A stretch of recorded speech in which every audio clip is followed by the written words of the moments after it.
आ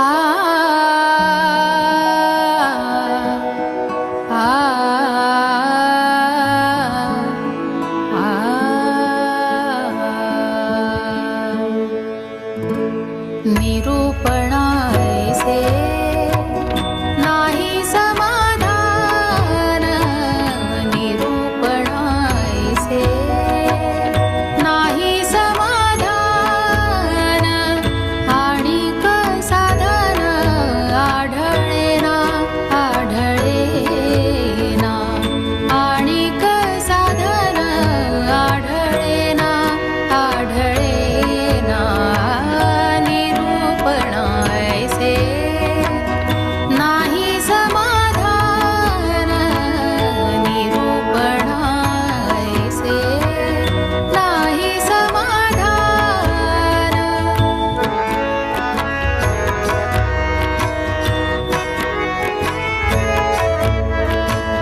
भक्ती ज्ञान घडे वैराग्य आतुडे भक्ती ज्ञान घडे वैराग्य आतुडे भावार्थ सापडे निरूपणे भावार्थ सापडे निरूपणे निरूपणायसे नाही समाधान निरूपणायसे नाही समाधान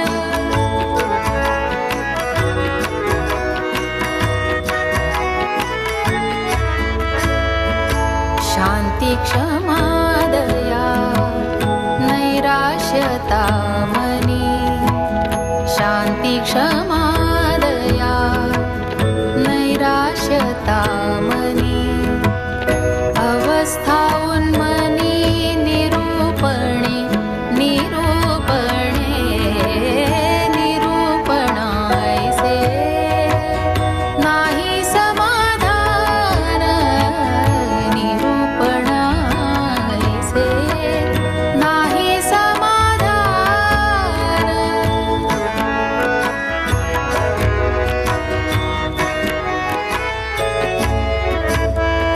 भ्रांतीचा संदेह तुटे कसरा भ्रांतीचा संदेह तुटे कसरा दास म्हणे करा निरूपण निरूपण दास म्हणे करा निरूपण निरूपण निरूपणायसे नाही समाधान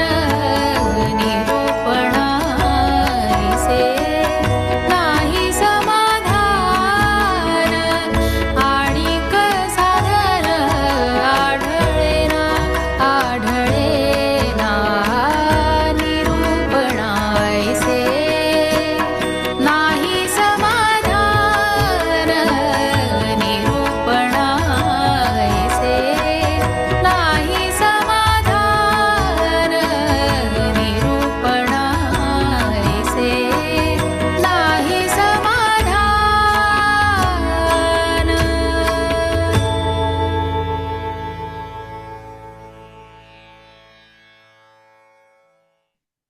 नमस्कार. आपल्या या अध्यात्मशास्त्रामध्ये कथा निरूपण असा शब्द येतात. तर कथा म्हणजे आता काय रामायण महाभारतातल्या कथा म्हणा आणि निरूपण म्हणजे त्याला जे बेसिस असतं ना त्याला जे बेसिस असतं सिद्धांत असतो ते म्हणजे निरूपण वेदांत आणि त्या सिद्धांतावर आधारित या सगळ्या कथा असतात. तर रामदास स्वामी इथे म्हणत आहेत की हा वेदांताचा विचार करण्यासारखं दुसरं समाधान नाही.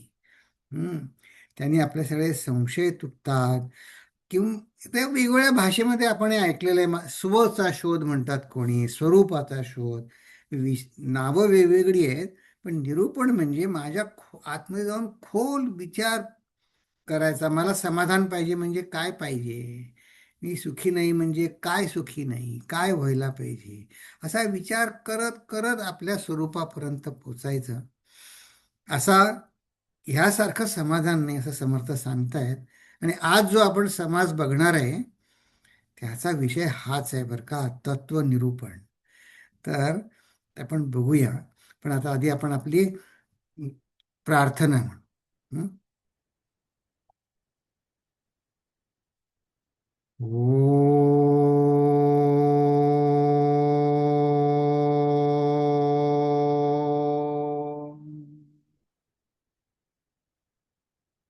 ओम.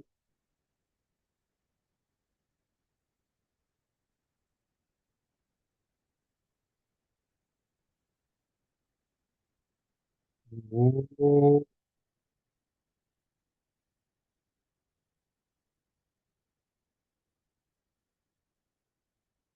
ओम श्री गणेशाय नमः. ओम श्री सरस्वत्यै नमः. ओम श्री गुरुभ्यो नमः. शुकासारिखे पूर्ण वैराग्य जाचे, वशिष्ठा परिज्ञान योगेश्वराचे, कवी वाल्मिका सारिखा मान्य ईसा, नमस्कार माझा सद्गुरु रामदासा. नमस्कार माझा सद्गुरु रामदासा. जय जय रघुवीर समर्थ. नमस्कार तुम्हा सगळ्यांना. आपण आता 3 आठवड्याच्या विश्रांतीनंतर भेटत आहोत ना. तसं गेल्या आठवड्यात भेटलो होतो म्हणा. आणि इंद्र चैतन्यांबरोबर आपला संवाद झाला. त्यांनी आधी परवानगी त्यांच्याकडनं मिळायला वेळ लागला पोस्ट करायला त्यांचं रेकॉर्डिंग. पण आता पोस्ट केलेलं आहे. हं. अनेकांनी, बऱ्याच जणांनी तुमच्यापैकी सांगितले की त्यांना खूप आवडलं. तर तुमचा निरोप मी त्यांना पोचवला आणि त्यांनी सुद्धा त्याला ॲक्नॉलेज केलं आहे. आपण अनेक जणांनी सांगितलं की इतकं सुंदर वाटलं. आणि ते खरोखरच ज्ञानी आहेत बघा. अं, धीर गंभीर प्रकृतीचे आहेत आणि ते अजिबात आश्रमात वेळ मुळीच इतर खर्च करत नाहीत. पण सुदैवाने माझ्याबरोबर त्यांचा गेले मी 2-3 वर्ष संपर्क ठेवून आहे. तर जेव्हा जातो तेव्हा मग ते आम्ही त्यांना विचारतो की तुम्ही कधी येणार आहात ब्रेकफास्टला. मग आम्ही जातो किंवा कधी ते सांगतात मी आलो इथे, यायचं असेल तर या. तर मग शास्त्र चर्चा, काही प्रश्न उत्तरं होतात आमची. तर त्यांचे ते ही टॉलरेटेड मी समहाऊ. तर तर आपल्यालाही त्यांचं आवडलं. तर आता ठीक आहे. तर आता आपण आज 17वा दशक बघत आहे. आठवत आहे ना सगळ्यांना? हां, गेल्या वेळी आपण जगजीवन निरूपण संपवून आता हा तत्वनिरूपण, आपल्याच जाणीवांचं तत्व विश्लेषण हा एक भाग आहे. हा 8 आणि 9 हे समास एकमेकाला लागून आहेत. आणि गेल्या वेळी इंद्र चैतन्यांनी ह्या जाणीवांचं तत्व विश्लेषण करायचं एक बर्ड्स व्ह्यू आपल्याला दिला. पण आपण आता आपण जे जसं नेहमीप्रमाणे ओवी, एक एक ओवी आपण वाचत चालू. पण त्याआधी हे जगजीवन निरूपण, आत्मसाक्षित्वाची कला आणि विशेषतः सत्संगतीचा लाभ, आणि विशेष करून त्याच्यात माझ्या प्रयत्नांचं काय स्थान आहे ते आपण जरा थोडक्यात नजर टाकून, मग काही 2 प्रश्न आहेत. तर ते प्रश्न ह्या रिव्हिजनच्या संदर्भात ती येतील, ते मी तेव्हा सांगेन तेव्हा. की आता बघा, या सत्संगतीचा लाभ त्यांनी सांगताना हा समास आपला संपला. त्यावेळी सुरुवातच कशी केली होती या समासाची. आता हे मी मुद्दाम सांगतोय कारण हा 7वा समासाची सुरुवात आहे ना, तशीच या 8व्या समासाची पण सुरुवात आहे. काय आहे तर म्हटले मूळ स्त्रोताकडे जायचं. मुळी उदक निवळ असते. मुळामध्ये पाणी अत्यंत नितळ शुद्ध असतं. मग ते काय होतं, ते पाणी नाना वल्लींमध्ये जाते, म्हणजे वनस्पती वेलींमध्ये जातं. मग जशा वनस्पतींचा गुणधर्म असतो, त्यांच्या संगाने त्याचं विष होतं आम्ल, तीक्ष्ण, कडवट अशी चव त्या रसाला येते. तर आपलं जीवन सुद्धा तसंच आहे बघा. आणि निरूपण म्हणजे आपण या मुळाकडे आपण धाव घेतली पाहिजे.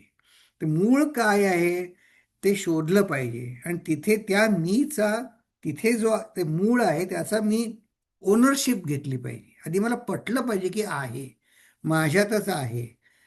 तर एकांशी बोलत होतो, ते म्हणले तुम्ही दरवेळी म्हणे दासबोधात किंवा ते आता गीतेच्या वर्गाला येतात, म्हणले हे मुळाकडे जा, मुळाकडे जा, त्याचं काय एवढा अट्टाहास, कशासाठी मुळाकडे जा? ते असं तर असं आहे. त्यानं म्हटलं आपलं स्वरूप काय ते आपल्याला कळलं पाहिजे. तर ते म्हणले असं हे मला स्वरूप बिरूप काही सांगू नका, त्याचा प्रॅक्टिकल उपयोग काय आहे ते सांगा.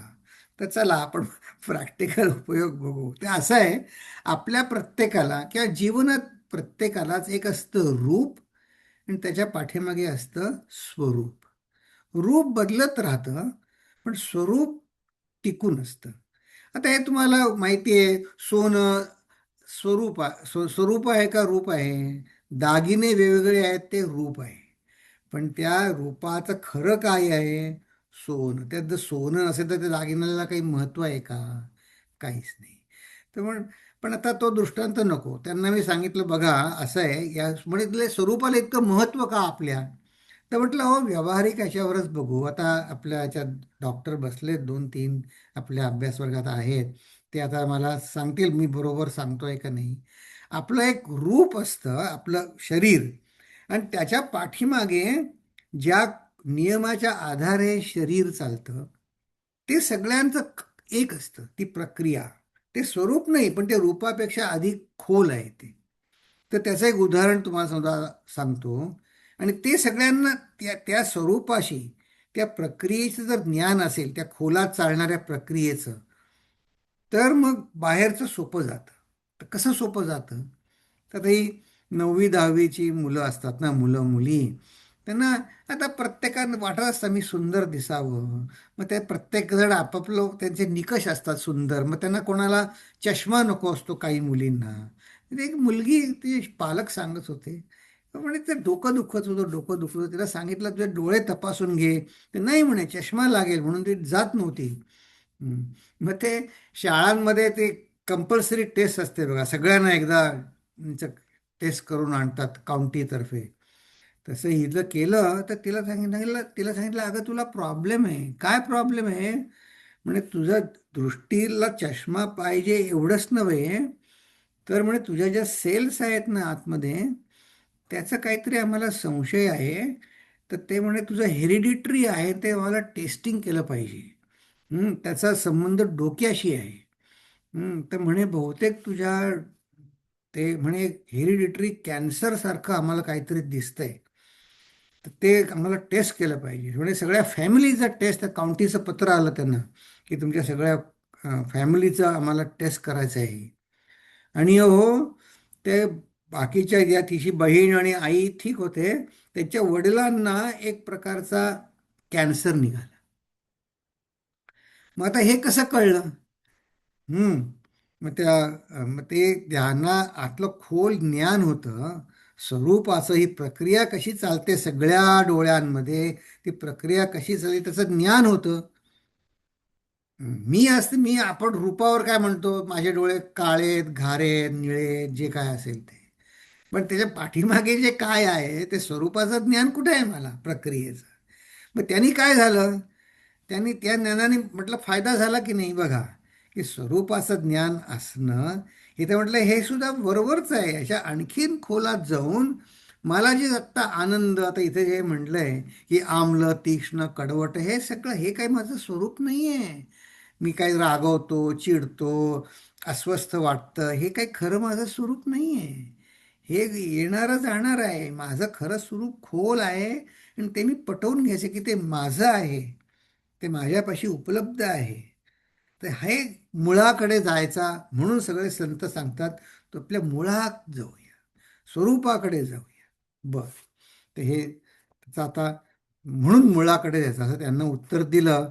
आता तुम्हाला पटलं की नाही माहिती नाही मला, पण पण हे संत सांगतात ते तर चुकीचं तर नक्की नाही. बरं म्हणले. मग आता ह्याच्या या समासात आपण पुढे आणखीन काय बघितलं, की हे एकदा ठरलं मुळाकडे जायचं, त्यात ते माझं कठीण आहे पण अशक्य नाही आहे. ते स्वहित साधणं माझ्या हातात आहे. आणि ते कुठे साधतं, तर ह्याचा या समासाची, आधीच्या समासाची आपण एक विशेषता गेल्या वेळी बघितली होती, की ते म्हणजे ह्या समासात आपलं हित आहे किंवा करून कोणी घेतलं नाही याचा तुलनात्मक अभ्यास आपण या समासात दाखवला होता. ही ओवीमधली पहिली ओळ हित करून घेतो त्याची, दुसरी ओळ हित करून घेतलं नाही तर काय होतं, अशा कॉन्ट्रास्टिंग कम्पेअर कॉन्ट्रास्ट स्टाईलनी हा समास चालला. हं. आणि मग त्याच्यामध्ये बघा म्हणले, की असं आहे की शहाणा यत्न त्याच्या गुणे पाहो जाता काय उणे. शहाण्या माणसाला काय त्याचं उण आहे. हं. सुख संतोष भोगणे नाना श्लाघ्यता. श्लाघ्यता म्हणजे मनुष्य जन्माला येऊन जे सार्थक करायचंय ते शहाण्यानी होतं. नाहीतर एरवी व्यवहारामध्ये काय चालतं ते 21व्या ओळीत सांगितलंय, नाना दुर्जनांचा संग, क्षणक्षणा मनभंग. आता हे तर आपण करतच असतो की नाही, सगळं होतच असतं आपल्याला हे. क्षणक्षणा मनभंग होतच राहतो, त्यासाठी काही वेगळं करायला लागत नाही. पण समर्थ म्हणतात सांभाळून राहा. आणि ते खरं काय त्याचं कारण ते बघा. आणि मग म्हणले की असं सृष्टीमध्ये आहे, बहुरत्न वसुंधर आहे, त्यात जाणू जाणू विचार करा आणि त्याचा मनामध्ये प्रत्यय घ्या. म्हणजे त्याचा स्वतःमध्ये मी हे आता अभ्यास केला असा, मग त्याचा मनाला लगेच त्याचा फायदा आला पाहिजे. समजल्या प्रत्ययो अंतरा माझी येतो, येतोच येतो. माझं सुख दुसऱ्यांवर अवलंबून ठेवलं तर दुःखाचा अनुभव सुद्धा येईलच. आता कुठे काही समजा काही समारंभ आहे, आता तुम्हाला नाही बोलवलं, आता खरा साधक असेल तो काय म्हणेल, बरं झालं की नाही बोलवलं, मला घरी अभ्यास करायला वेळ मिळाला. कशाला कुठे जायचं उगाच. पण नाही, मग ते जर मी त्रास करून घेतला, मग मी त्यांना बोलवलं होतं, मग त्यांनी मला बोलवायला पाहिजे होतं. आता सर्व व्यवहारावर सर्व ठीक आहे. हं. पण मला साधक व्हायचं आहे ना, मग माझा प्रत्यय काय आला पाहिजे, मला शांतता मिळाली. उगाच चार लोकात जाऊन काय आपल्या नेहमीच्याच गोष्टी बोलतो आपण, तर बरं की आपली अनायसे सोय झाली. मोकळा वेळ मिळाला. असा प्रत्यय समजल्या प्रत्ययो अंतरा माझी येतो. आणि सृष्टीचा नियम कसा आहे, मित्र येतात जातात, एक भरे एक रीते, रीते मागुते पुन्हा भरते, भरते ही रीते होते काळांतरे. आणि हे सगळं, हा नियम सगळ्याला आहे. पुढे समर्थाने या वैभवाला सांगितलं आहे, मित्रांना सांगितलं आहे, आपल्या घरातल्या कुटुंबांबद्दल सांगितलं आहे. आता बघा भारतीय संतांपैकी किती जणांना, आता एकनाथ महाराज आणि त्यांचा मुलगा कसे संबंध होते, तसेच होते. शिवाजी आणि त्यांचा मुलगा, त्यांचे संबंध आधी कसे होते, तसेच होते. लोकमान्य टिळक आणि त्यांचा मुलगा, महात्मा गांधी आणि त्यांचा मुलगा, काही वेगळं नाही. मग आपल्याही घरी तसं असेल तर काय झालं, असू द्या.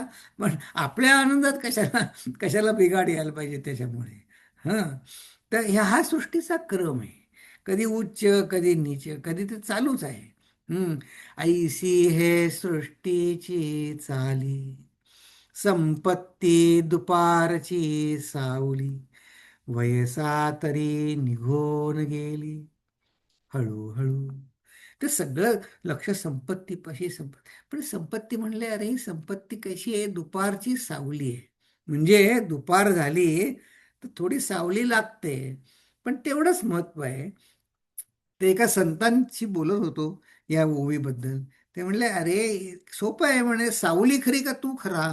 त्यांनी त्यांनी मला विचारलं, सावली खरी का तू खरा, आणि तुझ्याशिवाय सावली असेल का. हा. तर म्हणले, हे संपत्ती खरी नाही, मी जो आहे तो खरा आहे सांगण्यासाठी सावली आहे. हा. म्हणे आता म्हणे, चालव हा दृष्टांत पुढे. सावली तुझ्या समोर दिसते, त्याला पकडायला जाशील, येईल का, नाही. हा. त्यामुळे त्या संपत्तीला पकडायला जाऊ नका. संपत्ती तुमच्यावर अवलंबून आहे. म्हणजे मी संपत्ती तयार केली आहे, माझ्या हातात आहे, त्याला किती महत्व द्यायचं ते. गरज म्हणून जरूर आहे. एका संतांचं वचन तुम्हाला ठाऊक असेल, ते म्हणले, आपल्या ज्याच्या नित्य नियमाच्या गरजा ज्याच्या भागला एवढे पैका, ते आता खानदेशातले होते, ते पैका शब्द वापरला त्यांनी. तेवढा पैका असला की तो मनुष्य श्रीमंत समजावा, असं त्यांचं. आता पटायला कठीण आहे जरा, पण पण पण हे संपत्ती दुपारची सावली, हा नाही, आणि हा विचार नाही केला तर मग वयसा तरी निघून गेली हळूहळू. हं. बाळतारुण्य आपले वृद्धाप्य प्रचितीस आले, ऐसे जाणून सार्थक केले पाहिजे कोणी एके. म्हणले तुम्ही हे समजून त्याचं सार्थक करून घ्या. हं. ते सार्थक, देह जैसे केले तैसे होते, यत्न केल्या कार्य साधते, तरी मग कष्टावे ते काय निमित्त. हं. प्रयत्न केल्याने कळतं, साध्य आहे आपल्याला, मग उगाचच कशाला कष्ट करून घ्यायचे स्वतःचे. हं. ह्याला तुम्ही जरूर जरूर तुम्ही सिरियसली घ्या म्हणले ते. हं. आणि त्याच्यात तुम्ही कायम प्रत्यय जर पाहत राहिलात तर प्रत्यय तुम्हाला नक्की येईल, त्याच्याबद्दल खात्री बाळगा. हं. इतक्याने हा इथे समास इथे संपला. आणि त्याच्यानंतर आता आता हा जो पुढचा समास आहे तो तत्वनिरूपण आहे. आपल्याच जाणीवांचं तत्वविश्लेषण याच्यामध्ये केलेलं आहे. तर या समासाचं थोडक्यात फोड आता आपण आधी बघू.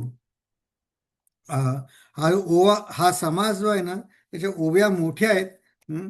त्या समजायला तसं जरा काय आहे, की थोडं ड्राय वाटतील थोड्या, पण त्याच्या जे आपल्या संदर्भात आणि आपल्याला विचार करायचा गोया त्या विशेष आहेत त्या मी हायलाईट केल्या तिथे. पण याचा सुरुवात समर्थांनी वाणी पासून केलेली आहे. वाणीचं काय वैशिष्ट्य आहे? बाकीच्या प्राण्यांना पण वाणी असते, पण त्या वाणीनं ते त्यांचा आतमध्ये खोल विचार करू शकत नाहीत. त्यांना फक्त त्यांच्या व्यवहारापुरती वाणी असते.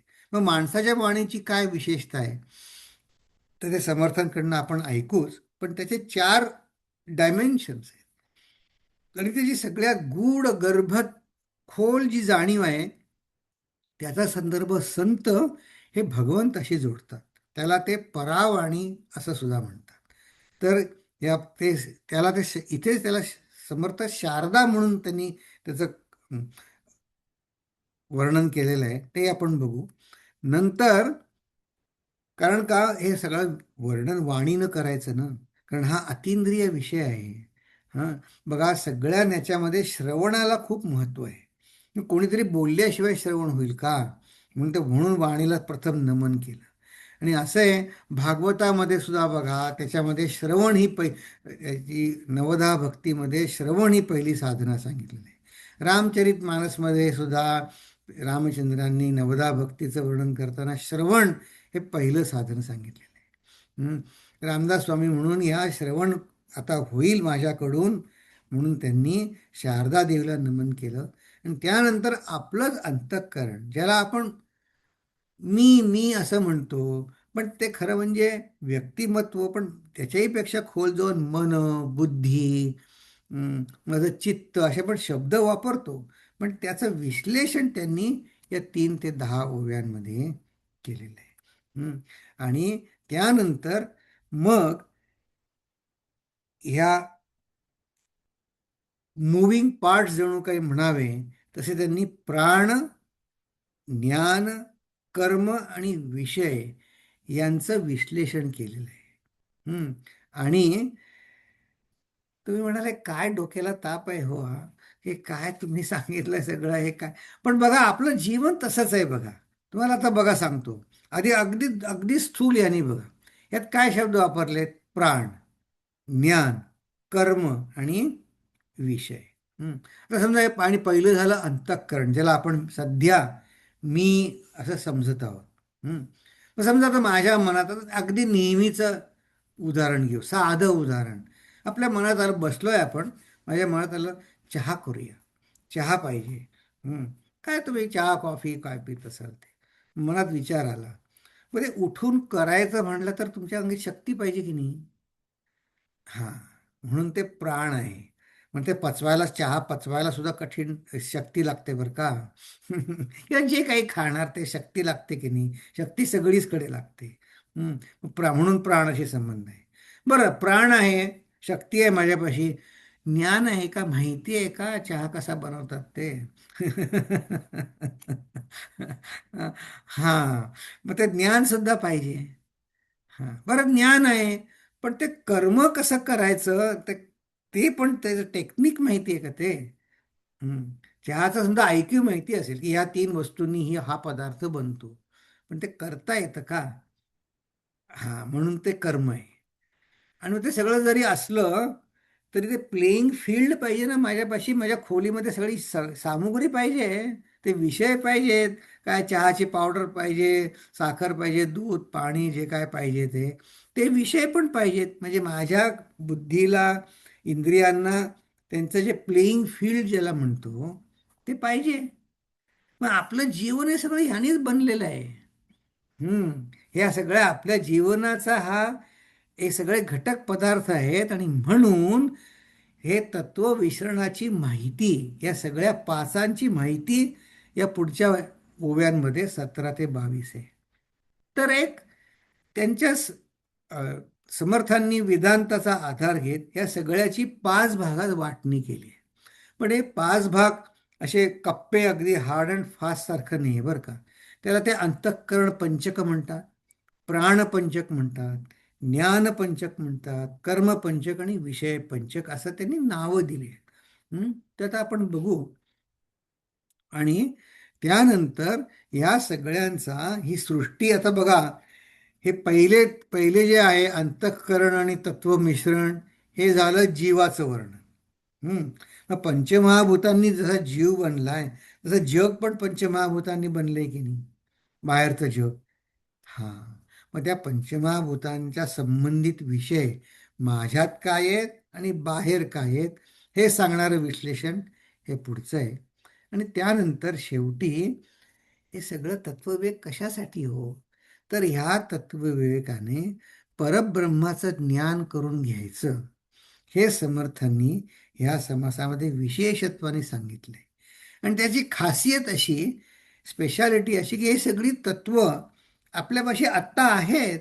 आपल्याला उठून कुठे जायचं नाही आहे परब्रह्म मिळवायला, फक्त बसून विचार करायचा आहे आणि त्याची प्रचिती घ्यायची आहे. याला समर्थ विवेक म्हणतात. त्याला विवेक म्हणतात. तर आता आपण हे ओव्या आहे बघितल्या, ही फोड झाली समासाची. आपण बघू हळूहळू.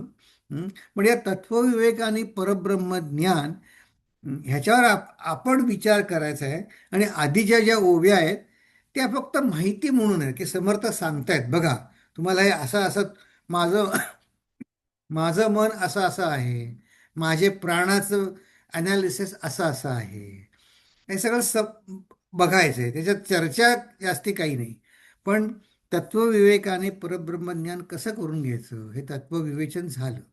त्यांनी त्याच्यातनं परब्रह्मकडेच वाटचाल करण्यासाठी कसं, मी काय केलं पाहिजे, माझी प्रसिद्धी कुठे आली पाहिजे, ते सांगणाऱ्या या ओव्या आहेत. त्याच्यावर आपण विषय आता बघूया आज किती होत आहेत ते. आता आपण सुरू. हं. समास 8वा, तत्वनिरसन. श्रीराम नाभीपासून उन्मेष वृत्ती, तेची परा जाणिजे श्रुती, ध्वनिरूप पश्यंती हृदयी वसे. आता बघा, ही उन्मेष म्हणजे मी जागा झालो, जाण आली मला. हा सुरुवातीची मग त्याचं म्हणले स्थान नाभीपाशी आहे. मग आता 7व्या समासाला कसं म्हणले होते, की पाणी सगळ्यात नितळ असतं, शुद्ध असतं. आणि मग ते वेलींच्या संदर्भात घेऊन ते कडू, तीक्ष्ण, कडवट जे कसं बनतं तसं बनतं. तसंच ही जाणीव जी आहे, मी झोपलो होतो, तो जागा झालो, नुसतं जाग आली, उन्मेष म्हणजे जाण आली मला, की ते म्हणले त्याचं स्थान नाभीपाशी आहे. ते जी परा जाणीजे, त्याला ते परावाणी म्हणतात. मग पुढे म्हणतात, कंठापासून नाद झाला, मध्यमा वाचा बोलीजे त्याला, उच्चार होता अक्षराला, वैखरी बोलीजे. आता इथे काय झालं, की इथे सुरुवात जाग झाली, नुसती जाण आली, त्याला ते उन्मेष वृत्ती म्हणतात. म्हणजे असं ते गुरुजी फार छान सांगतात की ते म्हणले, मी जागा झालो. आता आता त्यांनी प्रवास बंद केलाय, पण म्हणले आधी जागा झालो की आधी म्हणे बघायला लागतं मी कुठे आहे, कुठल्या देशात आहे. कारण म्हणजे दर 8 दिवसांनी मी दुसऱ्या ठिकाणी असतो, कधी देशही बदललेला असतो. मी कुठे आहे, ते आधी बघायला लागतं. आणि बघा, जेट लॅगमधनं जर तुम्ही त्याच्यानंतर जी झोपेत गाढ झोप लागते, जागा झाल्यानंतर मी कुठे आहे तेच जसं कळायला थोडा आधी असं वाटतं, हा जागा झालोय, हा मी दुपारी झोपलो होतो का रात्री झोपलो होतो, कळत नाही. नुसता नुसती जाण येते. तुम्ही म्हणा अरविंद, जेट लॅगने आम्हाला तुमच्या निरूपणामध्ये सुद्धा अनुभव येतो काय काही वेळी. ते येत असेल, कारण विषय ड्राय आहे. तर तर पण वक्त्याला नाही येत अनुभव, कारण वक्त्याला बोलता बोलता अजून नाही झोप लागत. पण ती सोय नाही आहे. पण नुसती आधी जाग आली की हां मी जागा आहे. त्याला ते म्हणले उन्मेष, आणि त्याचं स्थान ते परावाणीशी आहे. आता परावाणीचा असा आहे, तर एक जण म्हणले, हे म्हणे तुम्ही वेदांतामध्ये, हा दुसरा प्रश्न मी म्हटलं की ते विचारला आहे, म्हणजे तुम्ही वेदांतामध्ये सारखं त्याचा परावाणी दैवीशाची का जोडता संबंध, सगळ्याचं म्हणे मूळ देवापाशी का जोडता. म्हटलं काय होतं, तसं आहे खरं, पण त्याला तुम्ही तुम्ही नाव काही द्या, ज्ञान म्हणा, सत्य म्हणा. संत लोक त्याला भगवंत म्हणतात. नाही पण म्हणे भगवंताच्या भजन करून एकदम म्हणे माझं जे काय प्रारब्ध ठरलेलं आहे ते ते बदलेल का. आता म्हटलं म्हटलं म्हणून तुम्ही भगवंताचं ध्यान करता का.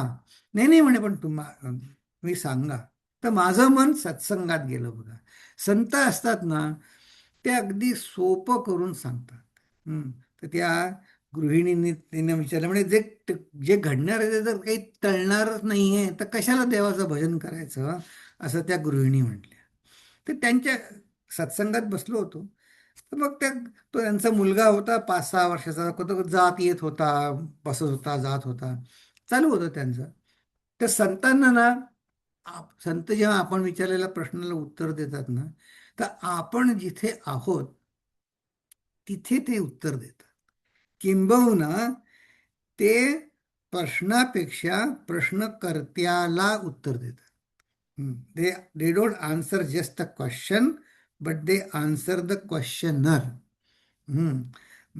तर त्यांनी ते बाईंना विचारलं की सगळं अटळ आहे की देव प्रारब्ध बदलू शकतो का नाही. ते म्हणे आपण नंतर बघू, पण म्हणे तुमच्या मुलाला तुम्ही बजावून दटावून सांगितलं, हे बघ हे करायचं नाही, असं केलंस तर शिक्षा होईल, असं होईल तसं होईल. तर खूप त्याला सांगितलं की बघ शिक्षा होईल आणि तुमचा स्वभाव होईल कडक आहे, सांगितलं.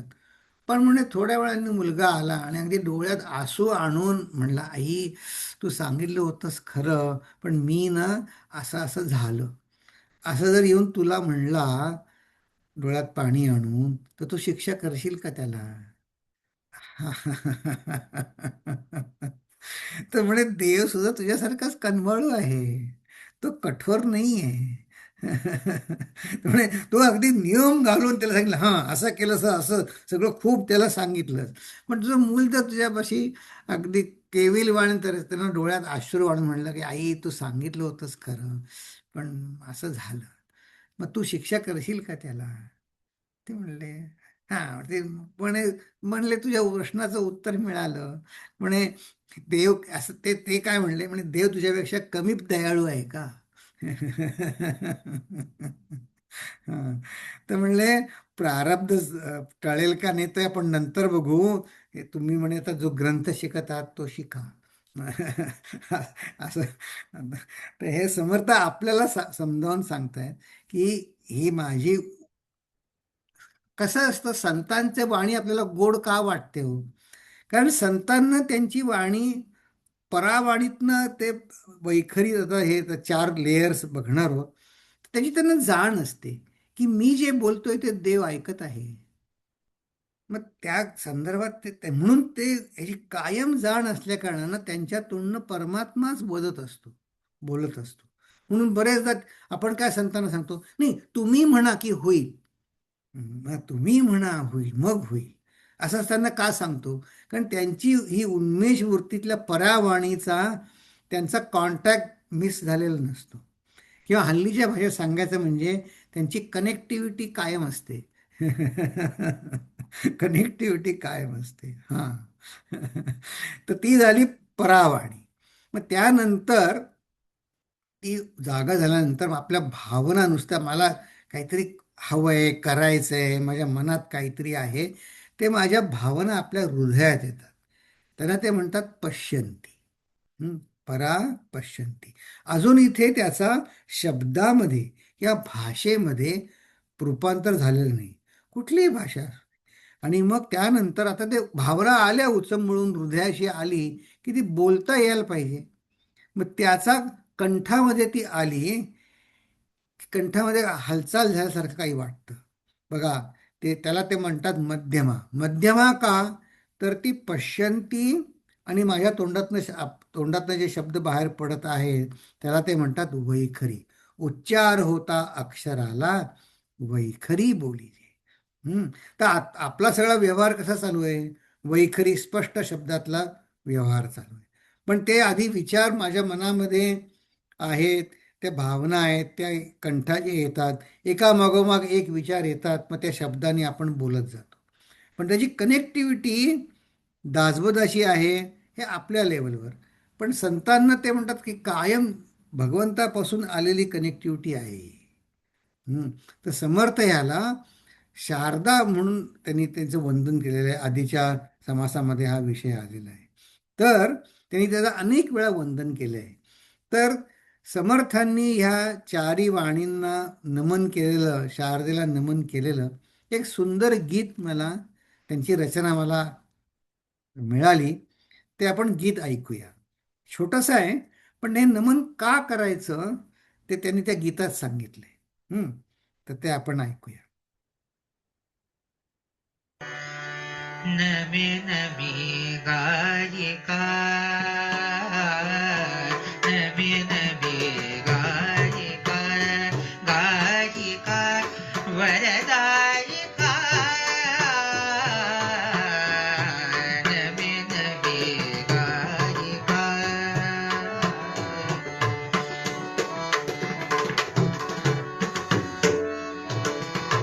वीणा पुस्तक धारिणी, अनेक सुख कारिणी, अभेंदुरित हारिणी,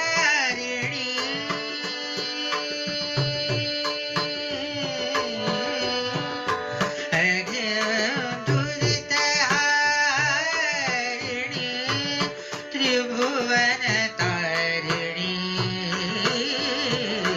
नमी नमी गायिका, गायिका.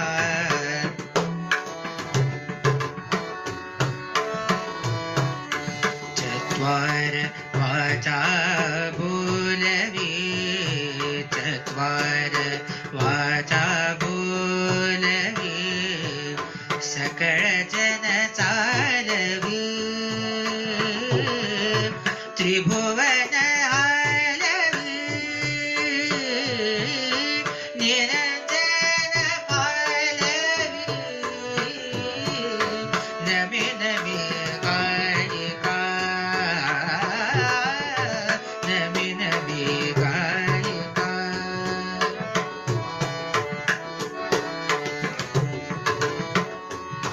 आ आ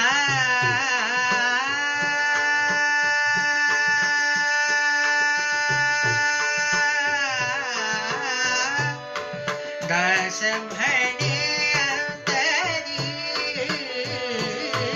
दास म्हणे अंतरी, अंतरी जगदांतरी, निगम गुज विवरी, आपुलेत ते करी,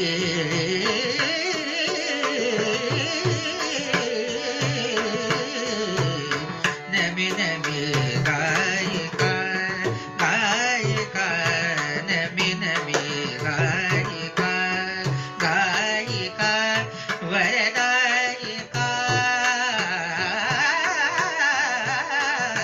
नवी नवी गायिका गायिका गायिका. या शारदाला त्यांनी नवीन नवीन तिला गायिका म्हटलंय. गायिका का? तर ती वरदायिका आहे, पण ती तिच्या याच्यात माधुर्य आहे, गोडवा आहे. हां. आणि हे जे आपण बघितलं इथे, परा पश्यंती, मध्यमा आणि वैखरी, तर या चत्वार वाचा बोलवी सकळ जन चालवी. बघा, जगाचा सगळा व्यवहार या शब्दांच्यावरच चाललेला आहे. पण तिला पूजन का करायचं? कारण तिच्यामुळे तिला प्रसन्न करून घेतल्यानेच सगळं माझ्यातलं जे ज्ञान, मला ज्ञान मिळेल सुद्धा. कारण सगळं ज्ञान हे तिथून आलेलं आहे. म्हणून तिला वरदायिका म्हटलं. आणि निगम गुज विवरी. निगम म्हणजे या उपनिषदातलं, वेदांतातलं जे ज्ञान आहे, त्यातलं जे शब्दार्थ वाचून नाही कळत हो, ते संतांकडे जाऊनच शिकायला लागतं. त्यातलं जे गुपित आहे, हे शारदे देवीने जर कृपा केली तरच होणार आहे. आणि त्यामध्ये आपुले हित ते करी, त्यामध्ये माझं हित आहे म्हणून ते केलं पाहिजे. हे असं त्यांनी शारदा देवीला नमन केलंय. या चत्वार वाचा जे डायमेन्शन्स आहेत आपल्या वाणीला, तर वाणीचं आणखीन एक वैशिष्ट्य काय होतं? बाकी जगाचे व्यवहार चालतात ते छान आहे, पण त्या वाणीच्या साह्याने मनुष्य आपल्या मनामध्ये उतरू शकतो. त्याला रिव्हर्स इंजिनिअरिंग असं म्हणावं तर. पण ते वाणीच्या साह्याने तसा बाहेर जातो, बाहेर अनेक लोकांपर्यंत पोहोचतो. तसाच तो आतमध्ये पण जायची सोय आहे त्याला. कारण का? त्याचा वैखरी, नंतर मध्यमा, पश्यंती म्हणजे माझ्या मनातलेच विचार मला पाहता आले पाहिजे. आणि मग त्याचा परावाणीशी काय संबंध आहे, भगवंताला प्रेरित असलेलं काय आहे, त्याच्याशी माझा जर संपर्क मी कायम ठेवू शकलो, तर then will be always in company of भगवान. तर हा त्याचा पाठीमागचं गुपित आहे. तर हे गुपित निगम गुज विवरी आपुले हित ते करी. या अशा शारदा देवीला मी नमन करतो. चला आता आपण पुढे चलू. आता आपण आधी म्हणू मी म्हणजे काय ते बघू. आता या ओव्या आहेत ना, या आधी आपण, या कदाचित ड्राय वाटतील, पण आधी आपण ते नुसते बघू. मग त्याचं पुढे विश्लेषण करू. नाभी, आता म्हणले जसं नाभिस्थानी परावाचा आहे, म्हणजे परावाणीचा जे नुसतं स्फुरण जे आहे ते बेंबीपाशी आहे, तसंच हे अंतःकरण, शुद्ध अंतःकरण पण तिथेच आहे, त्या परावाणीपाशीच आहे. तोच ठाव अंतःकरणाचा, अंतःकरण पंचकाचा निवाडा ऐसा. ऐसा म्हणजे आता मी तुम्हाला सांगतो, या अंतःकरण पंचकांचा, वाणी चार आहेत पण अंतःकरण पंचक आता ते 5 प्रकारे उलगडून दाखवणार आहे. हे आपलंच व्यक्तिमत्व आहे बरं का. तर मला काय आठवलं, समोर या डॉक्टर शोभा बसले आहेत, तर एकदा गुरुदेवांना, इथं कॅम्प होता गुरुदेवांचा वॉशिंग्टनमध्ये, आणि त्यांना कुठे त्यांच्यात हार्ट तपासलेला म्हणून त्या घेऊन गेल्या होत्या. आणि येताना गाडीमध्ये शोभा, आणखीन ते सुरेश होते वाटतं, डॉक्टर सुरेश होते, बोलत असतील काही. ते नंतर संध्याकाळच्या लेक्चरमध्ये गुरुदेव सांगत होते, म्हणे मला घेऊन गेले ते हार्ट माझं तपासायला, आणि येताना ते बोलत होते. एक जण अगदी तावातावानी, एक जण हे सांगत होते, दुसरा ते सांगत होता, आणि आधी मला कळत नव्हतं हे काय बोलतायत. म्हणून म्हणे मी त्यांना विचारलं, तुम्ही काय बोलताय? ते म्हणले, नाही म्हणे मी हार्टबद्दल बोलतोय. गुरुदेव म्हणले, कोणाच्या? म्हणे माझ्याच. म्हणे माझ्या हार्टबद्दल ते बोलत होते. आणि मग म्हणे मला माहितीच नाही म्हणे, नाही तर माझ्या हार्टबद्दल ते कसं बोलत होते? तर म्हणे नाही म्हणे, मी लक्ष घातलं पाहिजे म्हणून म्हणे मी पण लक्ष आता ते विनोदाने सांगत होते. शोभाला आठवतं की नाही माहीत नाही, पण ते म्हणते हे सगळं अंतःकरण समर्थ सांगतायत तसं नाही आहे, हे सगळं तुमचं आमचं सगळ्यांचं अनालिसिस आहे. म्हणून मला ते आठवलं की म्हणे ते तावातावाने म्हणे माझ्या हार्टबद्दल ते बोलत होते, म्हणजे त्यांना जास्ती माहिती होतं माझ्या हार्टबद्दल. ठीक आहे, आठवलं का शोभा? हा असा अंतःकरण पंचक समर्थ सांगताय ते तुमचं आमचं सगळ्यांचं अंतःकरण आहे बरं का. हम्म. निर्विकल्प जे स्फुरण उगेच असता आठवण ते जाणावे अंतःकरण जाणती कळा. हे नुसतं मी आहे जे भान आहे ते जाणीवेच्या रूपानं जाणती कळा ह्या रूपानं प्रगटतं. ते निर्विकल्प आहे, त्यात अजून काही स्फुरण झालेलं नाही. कसलंच. मग हळूच एक विचार आला. अंतःकरण आठवले पुढे हो किंवा नाही असं गमलं, म्हणजे मला काय आवडेल असं करावं का तसं करावं. पुढे अंतःकरण आठवले पुढे होये नवेसे गमले करू न करू ऐसे वाटले तेची मन. हं. आता आपला दासबोध वर्ग 3 आठवड्यांनी सुरू झाला ना, तेवढा काय करायचं ऐकून. 3 दिवस नव्हतं, 3 आठवडे नव्हतं, बरं जरा शांती होती डोक्याला. कशाला जा. नाही नाही नाही, गेलं पाहिजे जरा. काही काही वेळेस चांगलं चांगलं असतं. मग नाही, गेलंच पाहिजे असं आहे का, लाईव्हच ऐकायचं का, नाही रेकॉर्डिंग ऐकू. नाही नाही, मग असे जे उलट सुलट विचार आहेत ना, मग तुम्ही ते ते म्हणजे मन. हां, म्हणले आता पटलं. की ते म्हणजे मन. उलट सुलट विचार केले. मग काय झालं, उलट सुलट विचार समोर पुष्कळ आहेत आपल्या, पण काहीतरी निर्णय व्हायला पाहिजे ना त्याचा. हां. मग हे संकल्प विकल्प तेची मन जेणे करिता अनुमान. मग आता मग पुढे निश्चय तो जाण रूप बुद्धीचे. मग ज्यांनी ठरवलं की नाही नाही नाही, आता जाऊन तर बघू 3 आठवड्यांनी, आजच्या 1 आठवडा जाऊ, मग चांगलं वाटलं तर मग पुन्हा कंटिन्यू करू. मग ती बुद्धी. हा जो निर्णय हे सगळे विचारच आहेत बरं का. त्याची आपण काय म्हणू करन्सी म्हणावं ते म्हणजे इथं थॉट्स ओनली. पण त्याचा कार्यभाग वेगवेगळा आहे. हम्म. पुढे निश्चयो तो जाण रूप बुद्धीचे. ठीक आहे, बुद्धीने निर्णय घेतला, पण ते करायला पाहिजे ना कोणीतरी. करीनची अथवा न करी ऐसा निश्चयोची करी तेची बुद्धी हे अंतरी विवेके जाणावी. हे विवेकाने ठरवायला पाहिजे, नुसतं म्हणून असं नाही. तर बघा, इथे मी 10वीच्या मुलांना काही शिकवतो, काय काही वेळे काही सांगत असतो. ते सांगत असतो त्यांना तुम्ही नोट्स घ्या. मग ते काय काही वेळे त्या कागदावर तर काहीतरी असं गोल गोल काहीतरी फुलं काढत बसतात काहीतरी. म्हटलं अरे तू लिहितोयस ना नोट्स, हे काय काढलं फुलं, हे कशा काय काढलं. मग त्यांना सांगता येत नाही की ते फुल का काढलं, पान का काढलं. कारण का, ते विचार करून काढलेलं नसतं. हातातनं कृती झालेली आहे, पण ते काय त्याला काय म्हणतात डुडल्स, काहीतरी काहीतरी रेघोट्या काढत बसतात. कारण का विवेकाने केलेलं नाही आहे ते. तसं मन जसं भरकटतंय तसंच चालू आहे. तसं नाही, ते ते विवेकाचं नाही. पण ते बुद्धीनं निश्चय केला, विवेकाने जाणावी ती बुद्धी विवेकाची जाणवायची. की करीनच किंवा नाही करणार ऐसा निश्चयोची करी ते बुद्धी जाणावी. मग पुढे काय झालं. जे वस्तूचा निश्चय केला पुढे तेची चिंतू लागला ते चित्त बोलिल्या बोला यथार्थ मानावे. हा, मग त्या वस्तूचा निश्चय केला की हां हे असं नक्की करायलाच पाहिजे.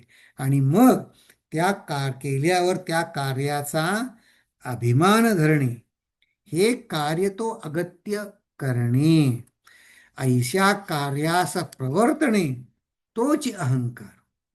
हा, आता असं आहे बघा, मनामध्ये आधी नुसतं स्फुरण आलं, मग हे करू तर ते करू हे ठरवणारा संकल्प. आता बघा, तुमच्यापैकी अनेक जण वेदांत ग्रंथाचं तुम्ही अध्ययन केलेलं आहे. दृग्दृश्य विवेक तुम्ही वाचला असेल.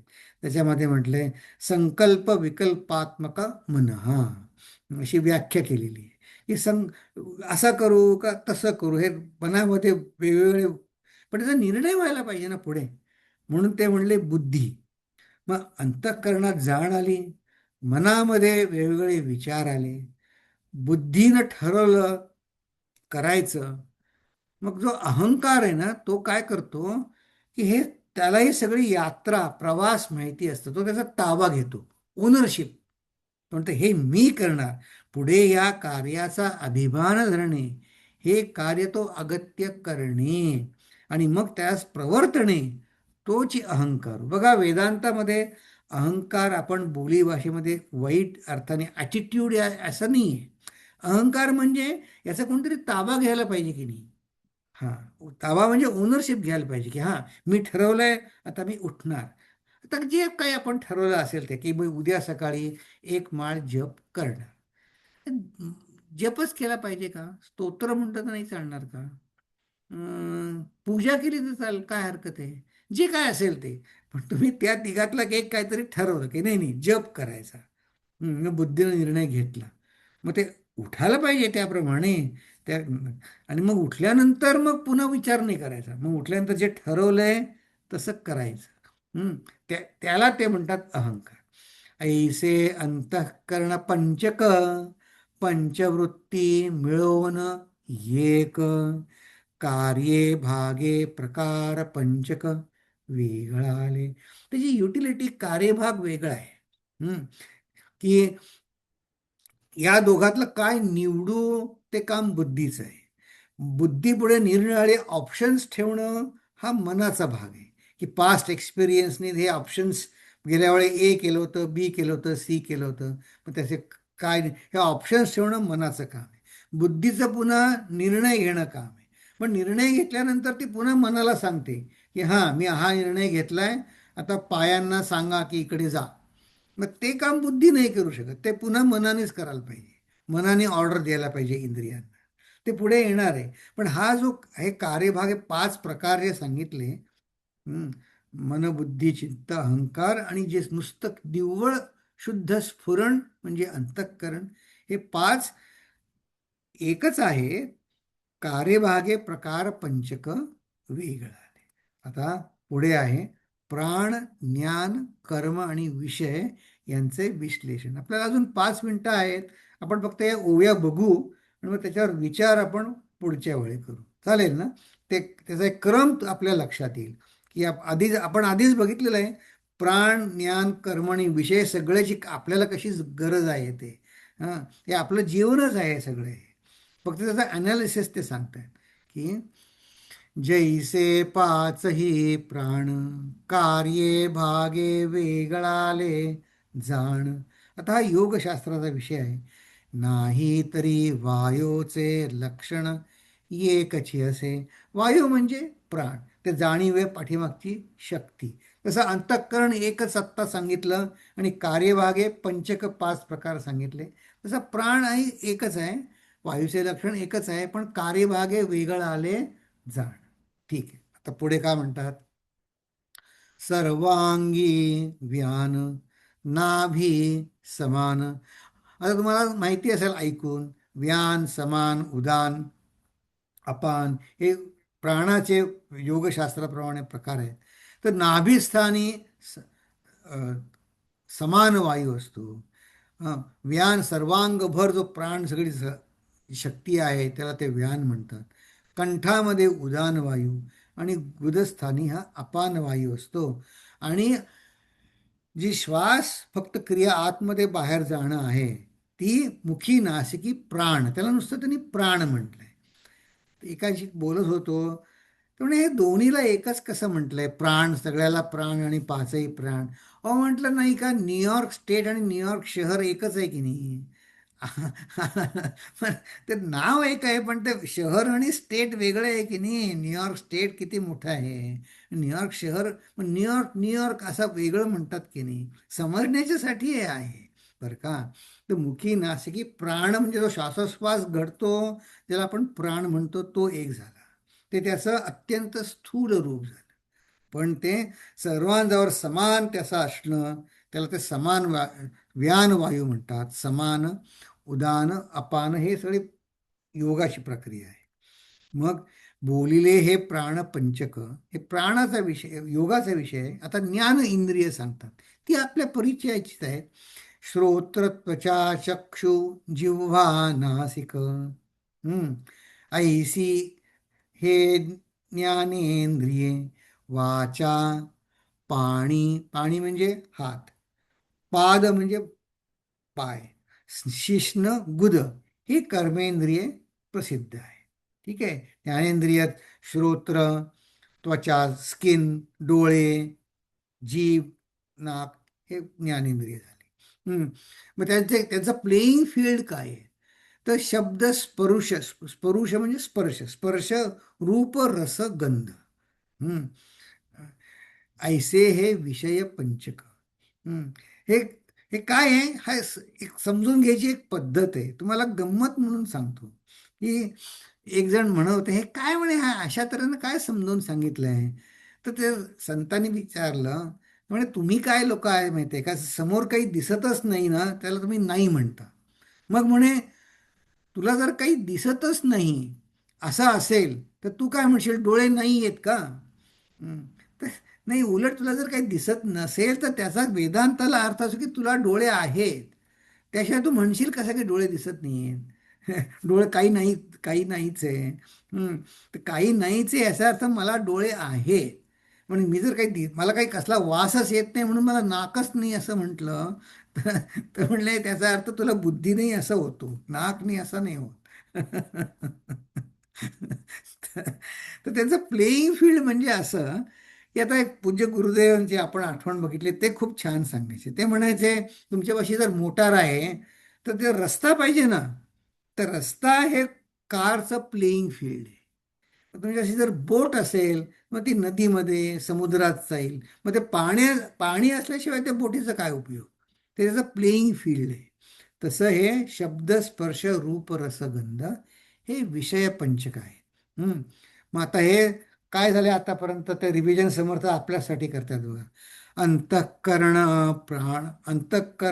प्राण पंचक, ज्ञानेंद्रिय कर्मेंद्रिय पंचक, पाचवे विषय पंचक. ऐसी हे पाचे पंचक म्हणजे 25 तत्व झाली. मग आता ते पुढे तेच सांगतायत की हे 25 मिळून आपला सूक्ष्म देह जाण. ते म्हणले हा सूक्ष्म देह आहे. ह्याच कर्दम बोलीला श्रवण केले पाहिजे. आता हे बघा, हे श्रोत्र, त्वचा, चक्षु जिव्हा कोणाला तरी आहे की नाही हो? हे प्राण कोणामध्ये तरी आत्ता माझ्यामध्ये वास करत आहेत की नाही? त्या सगळ्याचं मिश्रण म्हणजे सूक्ष्मदेह आहे. त्याचं त्या शेवटच्या 4 ओव्या फक्त आपण बघू. या तत्व मिश्रण म्हणजे तुम्ही आणि मी बरं का.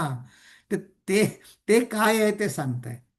ते काय म्हणतात, अंतःकरण व्यान श्रवण वाचा शब्द विषये आकाशाचा.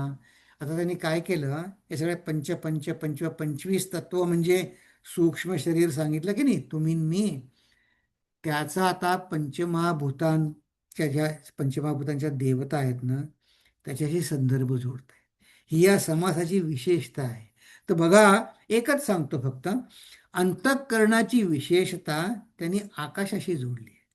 तर पंचमहाभूतांमध्ये आकाश सगळ्यात सूक्ष्म आहे की नाही? हां, ते भगवंताच्या अत्यंत निकट आहे. ते अमर्याद आहे. अनंत आहे.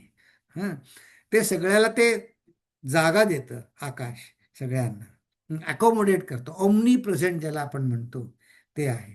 मग अंतःकरण देवता आकाश आहे.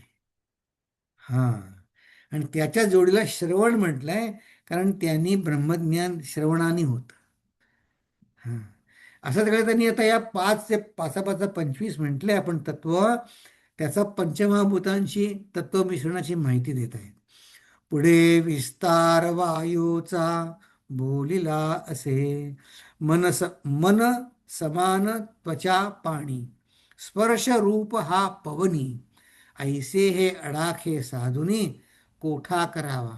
समर्थांना माहिती आहे आपला गोंधळ होणार म्हणून ते काय सांगतात माहिती आहे का, त्यांनी आपल्याला युक्ती सांगितली आहे. त्यांनी सांगितलं तुम्ही एक कोठा म्हणजे कोष्टक. तर बनवलंय आपण आपण पुढच्या वेळ, आजचा वेळ आपला संपला, आपण कोष्टक बनवू हे, की त्यांनी मनाचा संबंध वायूशी जोडलाय. मन समान त्वचा पाणी, स्पर्श रूप हा पवनी, ऐसे हे अडाखे साधुनी कोष्टक करा. आपण केलंय, आहे आपल्याकडे स्लाईड, पण आता आजचा विषय संपला, आपण पुढच्या वेळी बघू. याचा उपयोग जसं गेल्या वेळी इंद्र चैतन्यांनी सांगितलं, आपल्याला कुठली साधना करायची आहे त्यासाठी याचा उपयोग होणार आहे. आता फक्त या दोन उभ्या राहिल्यात त्या बघून मग आपण थांबू. बुद्धी उदान नयन चरण रूप विषयाचे दर्शन संकेते बोलिले मन घालून पाहिजे. म्हणजे तुम्ही विचार करा याच्यावर. चित्त अपान जिव्हा शिष्ण रसविषये आप जाण. आप म्हणजे पाणी. पुढे ऐका सावधान पृथ्वीचे रूप. आता बघा, आकाश झालं, वायू झाला, रूप म्हणजे अग्नी झालं, पाणी झालं. आता पुढे पृथ्वीचं रूप येणार आहे. पण असं आहे, आजचा आपला विषय तर वेळ तर संपला. आता आपण असं करू, पुढच्या मंगळवारी आपण भेटू. मग आपल्याला जर काही त्याच्यावरती आणखीन विचार प्रश्न असतील तर आपल्याला 2-1 मिनटं आहे. पण याच्यावर पूर्ण पुन्हा विश्लेषण वेगळ्या तऱ्हेनं कोष्टक बनवून आपण पुढच्या मंगळवारी भेटू. आता मी प्रार्थना म्हणतो. ॐ पूर्णमद पूर्णमिदं पूर्णात् पूर्णमुदच्यते पूर्णस्य पूर्णमादाय पूर्णमेवावशिष्यते. ॐ शान्ति शान्ति शान्तिः. हरिः ॐ श्रीगुरुभ्यो नमः. हरिः ॐ.